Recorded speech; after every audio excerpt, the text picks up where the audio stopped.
Hi, hello. This is Akila. I'm a fashion designing student from Hitams Academy. Let's learn a fashion things together. Today I'm going to tell you about what is the meaning of fashion design. Fashion designing అంటే ఏంటి? Tailoring no. Fashion డిజైనింగ్కి టైలరింగ్కి చాలా difference అనేది ఉంటుంది.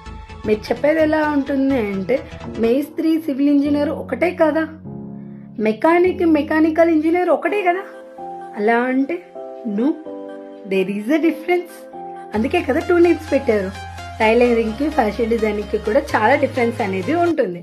Fashion డిజైనింగ్లో ఒక ఈవెంట్కి సంబంధించిన డ్రెస్సులు ఎలా ఉండాలి అండ్ ఒక పర్సనాలిటీకి తగిన డ్రెస్సెస్ ఎలా ఉండాలి, వాళ్ళకి ఎలాంటి టైప్ ఆఫ్ కలర్స్ సెట్ అవుతాయి, ఎలాంటి టైప్ ఆఫ్ ఫ్యాబ్రిక్ సెట్ అవుతాయి, ఇవన్నీ థింగ్స్ కూడా ఫ్యాషన్ డిజైనింగ్లో ఫ్యాషన్ డిజైనర్స్ నేర్చుకుంటూ ఉంటారు. So fashion design